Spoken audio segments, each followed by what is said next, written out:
Hi, I'm Daniel Lucas, and welcome to Book 101 Review. Book 101 is all about the books that I've read for the last 40 years. And today I have my special guest.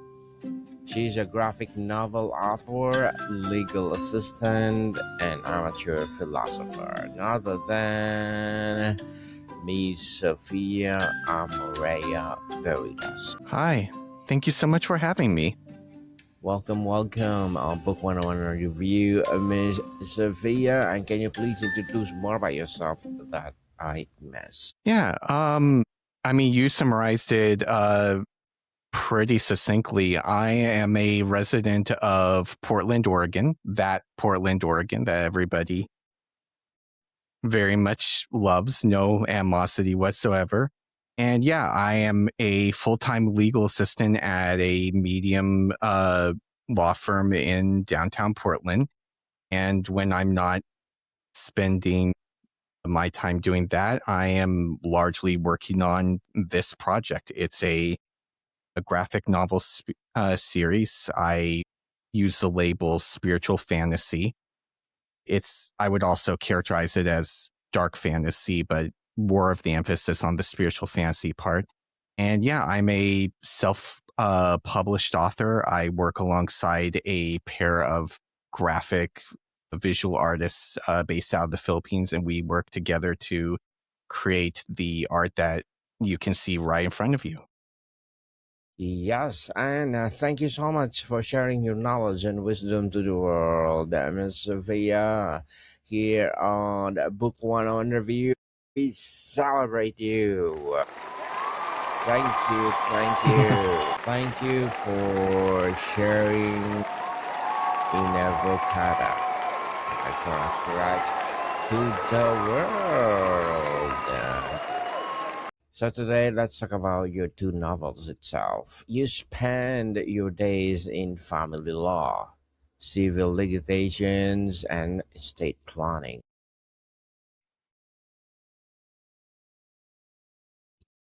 Invocada is a spiritual fantasy about things that can't be proven. Do you ever feel like your day job is the anchor to your creative work, or does it feel like kids you're writing your way out of? That is an interesting question.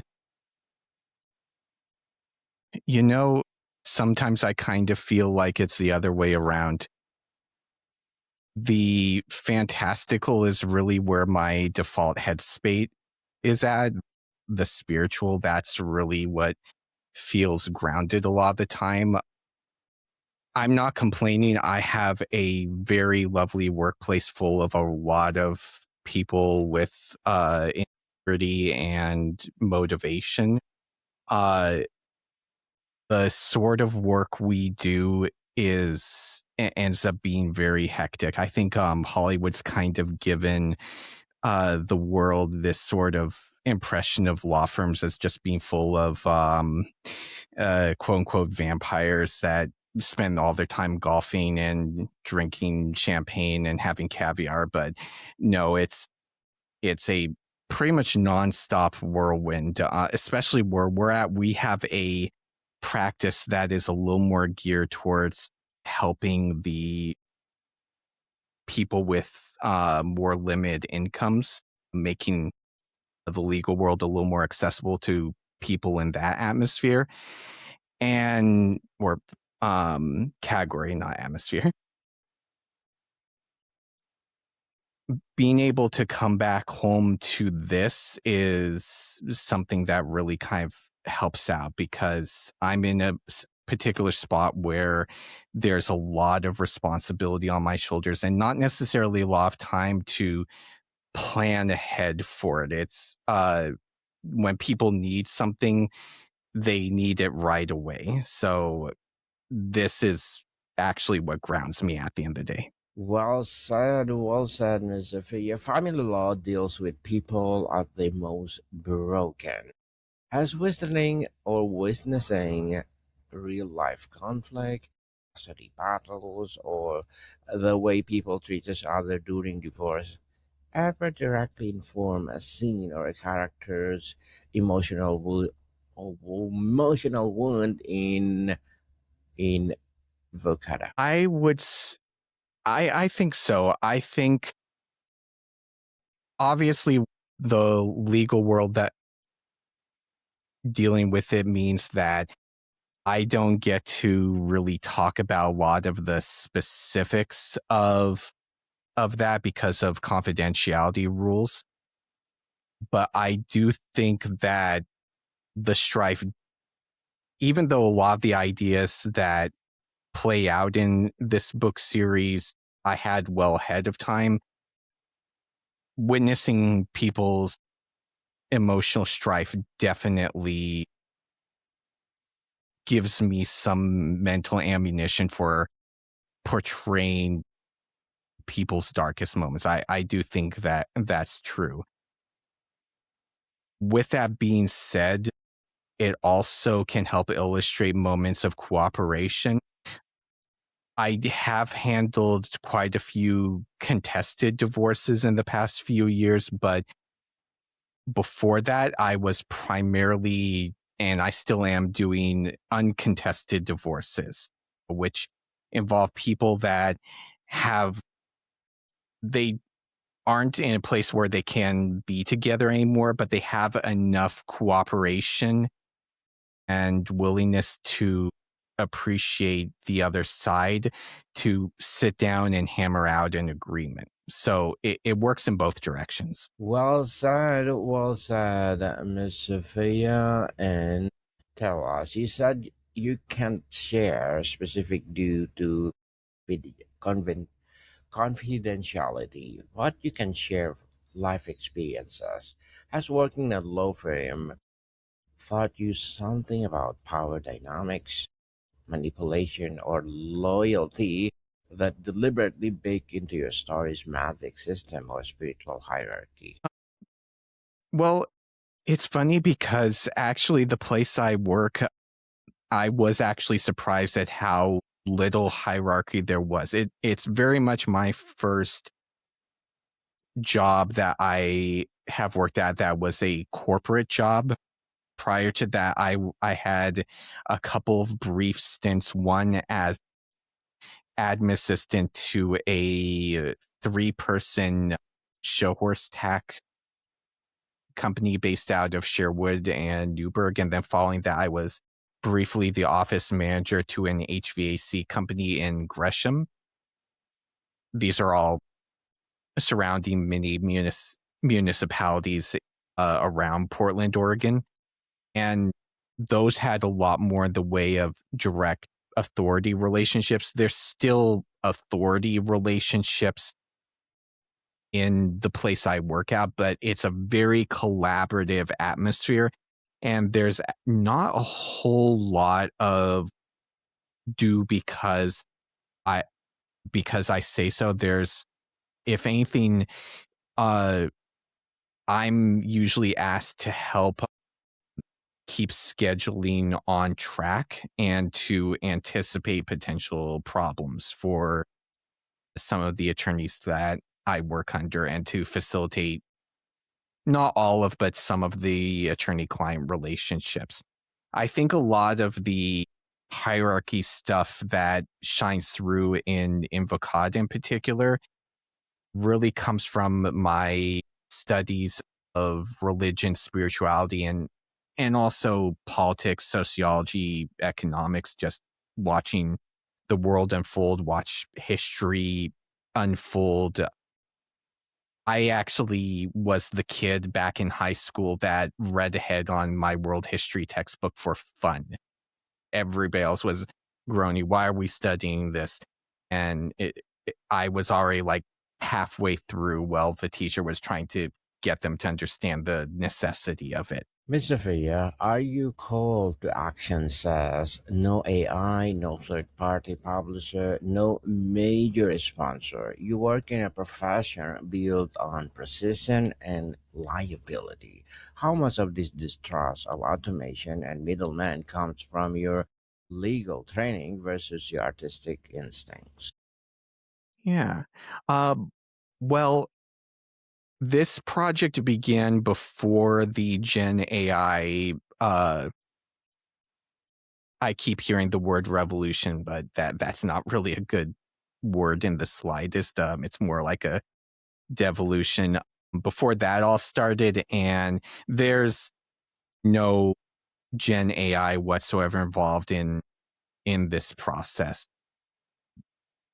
But working at the law firm that I did definitely informed a lot of my work ethic around this and practical implementation. I have the sort of personality where ideas, concepts, possibility fascinates me. And there was a time at my life where, hey, let's start this thing, finish, but that's hard. And working where I did really just drilled a level of work ethic that I did end up displaying in college, sure, but it made it even more so, and it carried over here into this project.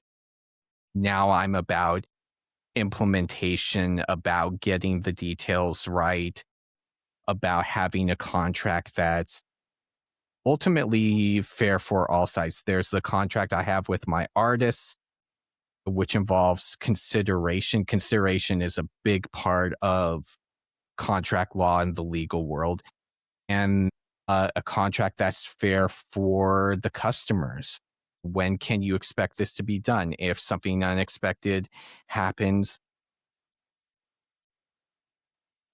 what can you expect to happen then? What's reasonable in all of this? Working where I work definitely informed a lot of that. There was a time, actually, it was relatively brief, but I was also doing business formation.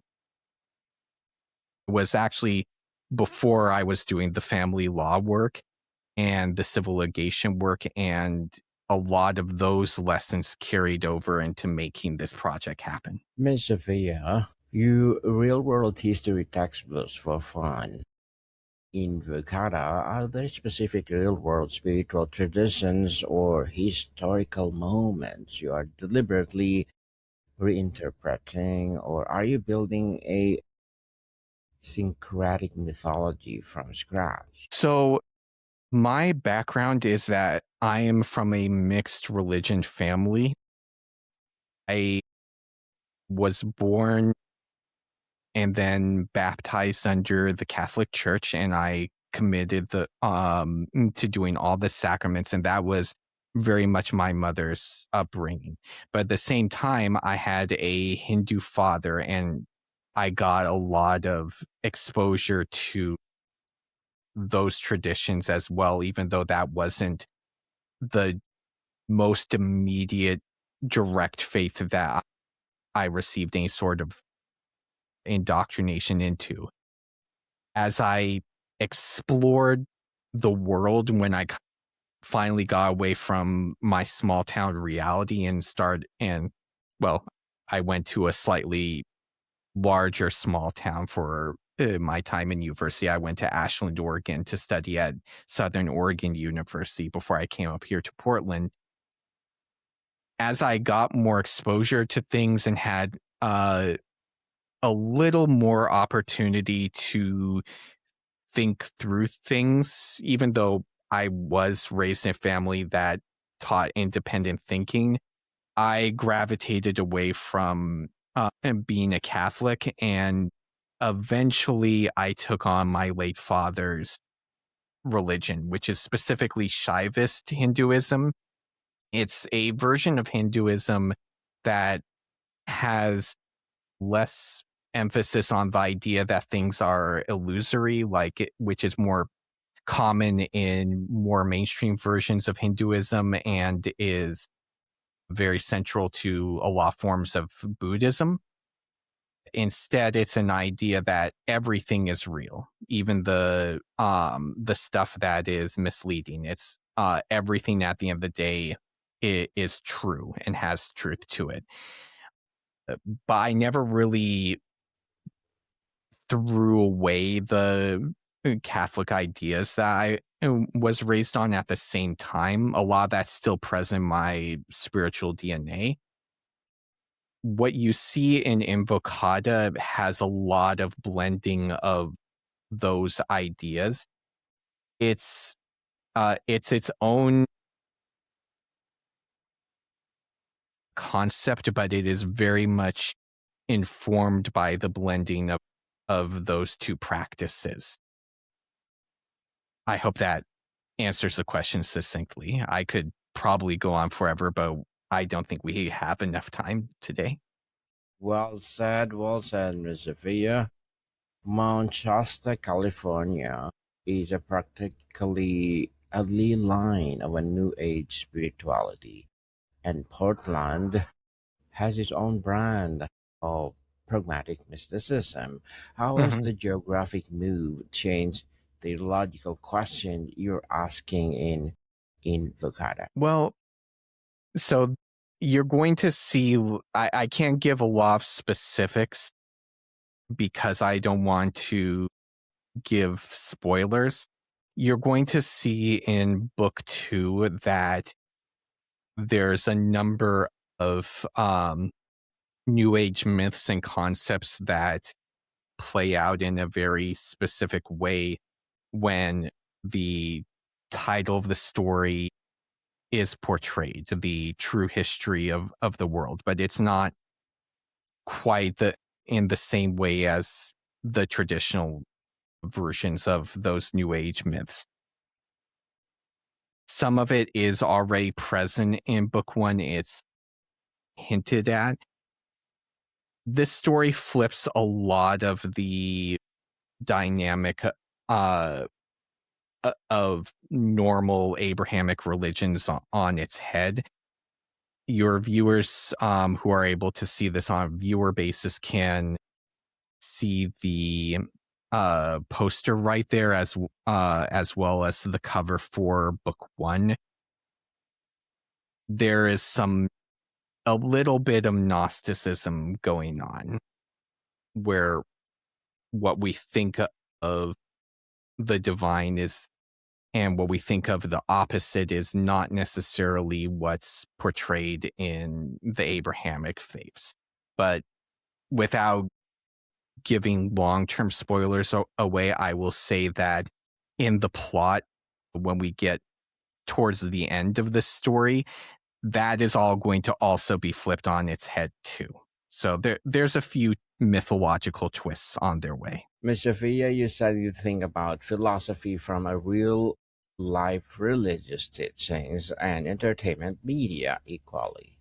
What is the piece of anime, manga, or video game that you make rework a major theme in Volcata, and what's the real world religious text that did the same? So the manga/anime that has been very instrumentally inspiring is Bleach by Tite Kubo.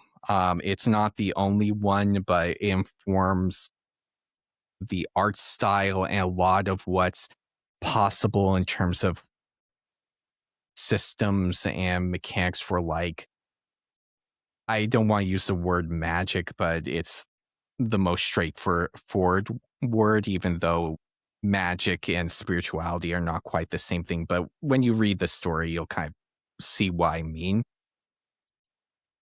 There's also themes in Bleach about courage, about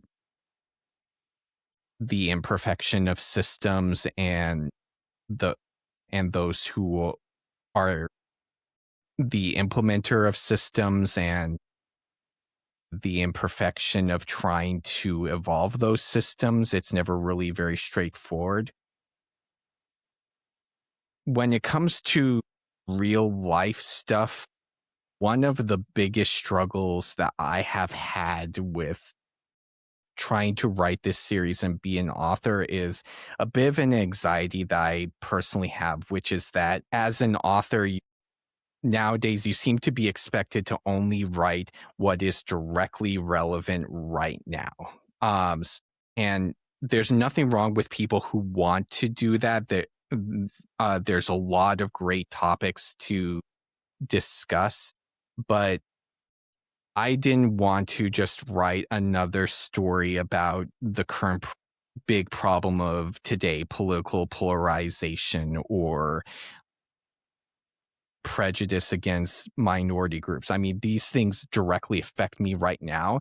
What I decided to do is I wanted to, among other things, look ahead of time. What's going to be the next big danger?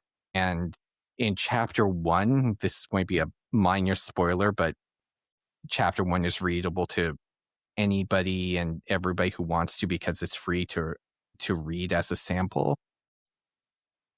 My prediction of what comes after intense partisanship and political polarization is trendy violence for its own sake, a total breakdown of any pretense of shared social institutions whatsoever. I hope that doesn't happen, but that's the danger I see ahead, where because we may have leapt a little bit too far ahead in trying to break down old outdated systems and not properly replace them, there's nothing to fill the void, and you end up with people just doing the exact opposite of the golden rule. Instead of doing unto others as you would have them do unto yourself, it's do unto others before they can do unto yourself. You published book 1 in 2023. Book 2 is Mhm. already in production. What is the single biggest lesson you learned from book 1, not about storytelling, but about projects management that you are applying right now? Communication with the people that I collaborate with and setting the most realistic timeline possible. The artists at Big Yoshi, that's the partnership in the Philippines that I work with, they're great. They're wonderful.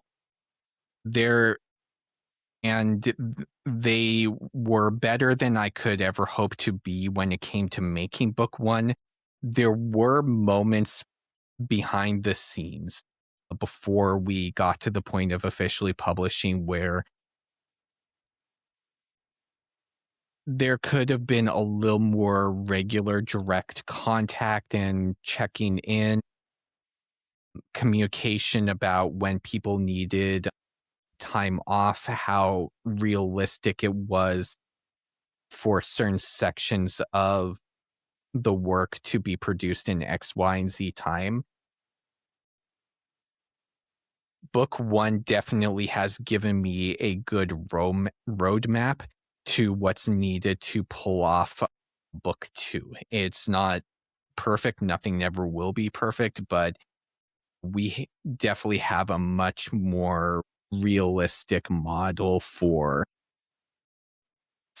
getting this done, hopefully by the deadline that we've set. I'm feeling really confident about it, but you know how crazy life is nowadays, and the fact that the universe just likes to pull the rug under you at any given time for the sake of just teaching the lesson, making you feel grateful for what you already have. Things can happen, but we are making really good time, I think, and we've been having really good communication about progress. Miss Sophia, you're releasing digital only, not Mhm. print run. That's a bet against bookstore distribution. Are you making the choice because the print is dying, or because your audience is a native digital, or because you've seen too many indie creators drown in unsold physical? Uh, None of the above, actually. I have a tremendous respect for the print industry, and I think it might be a little too soon to say that it's headed out the door. Honestly, primary motivation, well, there were two big motivations.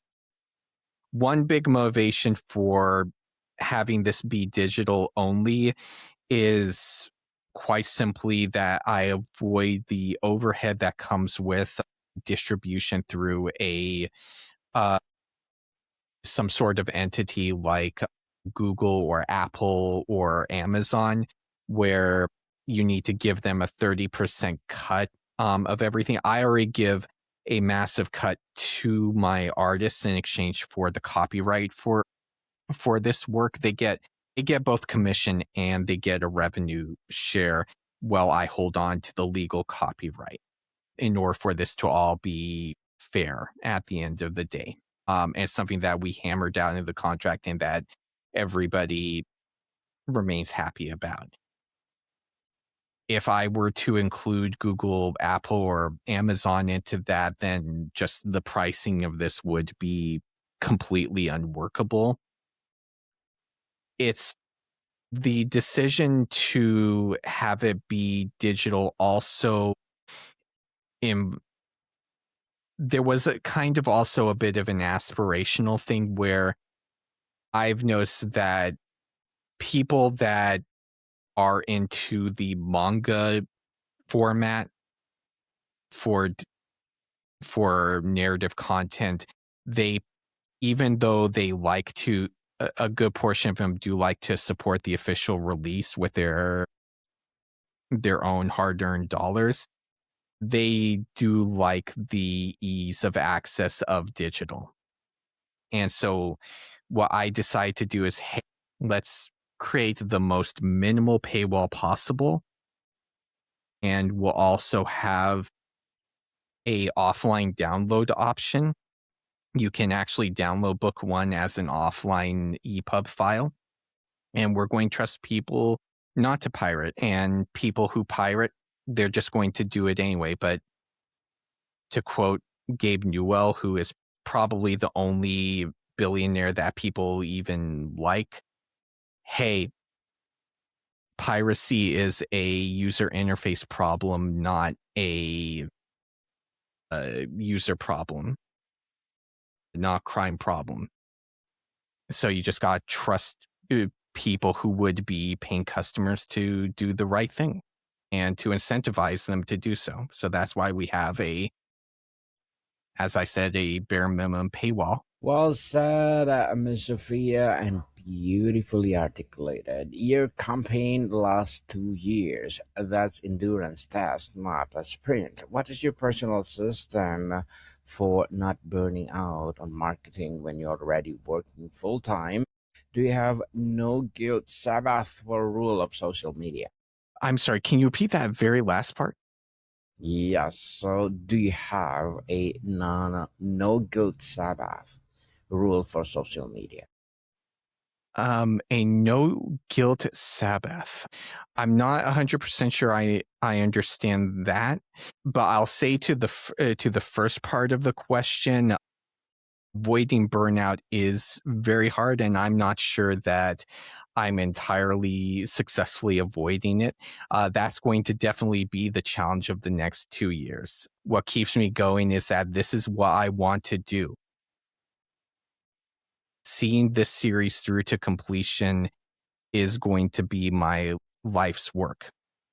And if there's some burnout along the way, then that's just going to have to make me stronger. Well said, Ms. Sophia. But before we wrap up our discussion for today, I'm inviting you to please do listen to my other podcast, people, because my abstract essay is already in sixth season, abstract poetry in fourth season, and of course my book 101 review in sixth season as well, comedy 101 fourth season, and my food 101 in sixth season as well, geography 101 love letters, movie 101 review, music 101 are in fifth season, science 101, sex 101 in its fourth season, and of course trivia 101, motivation 101, spiritual awakening 101, entrepreneurship 101, law 101, mental health 101, coaching 101, and of course my Bible Verses 101 are my baby podcasts.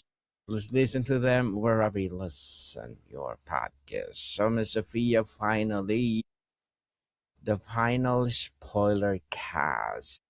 question is a philosophical, not a plot in Invocada. Is it spiritual growth is something you earn through suffering or something you remember that was always there and which answer would you tell to everybody?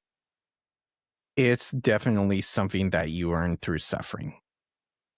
I would say that's some, even though I've had a very blessed life, and probably the vast majority of people have gone through much greater hardships than I could ever imagine. I would definitely say that suffering is a big part of what tempers and harnesses the soul and makes it something useful to others. It doesn't preclude kindness. If anything, it makes it even more possible through empathy. Well said, Miss Sophia. Well said indeed. So, can you please invite our listeners to support your book itself? Yeah. As you can see with the poster on the website, invocada.com, this is a 2-for-1 deal. You buy book 1, you get it immediately, all 10 chapters plus the epilogue, and you get book 2 when it comes out, and that's just $10 to support independent digital art. You'll be supporting a small business. You'll be helping us stay on track, and you'll be able to access this both online on the website and offline through a downloadable EPUB file. Thank you for your support in advance. Yes, people support Miss Veritas, because if you support her, for sure more and more empowering books like this to come. So, Miss Sophia, this is only one book, but it tied together. That's or right. two books. Yeah, it's these 2 books as a 2-for-1 deal. Book 2 comes out early 2028 at the earliest. Looking forward for that, Miss Sophia. Well, hoping for more series of these novels of yours. And I have one more question before I will let you go. Let's say the spoiler cast. Miss Sophia. You say Natalia is a very emotionally vulnerable. In an industry where female protagonists are often rewarded as stoicism or punished for crying, did you ever get notes telling you that tougher her up? Or what did you fight that? I've not received any notes. If anything, I thought that the feedback I got indicated that I got it just right, that she's exactly the right sort of blend of able to fight, able to achieve a end result, is also realistically affected by hardships and shows emotion from it. Miss Sophia Veritas, thank you so much for your time. And thank you for yours. Thank you so much for having me. Bodycon people, see you soon. You are most welcome to come back anytime, Miss Sophia.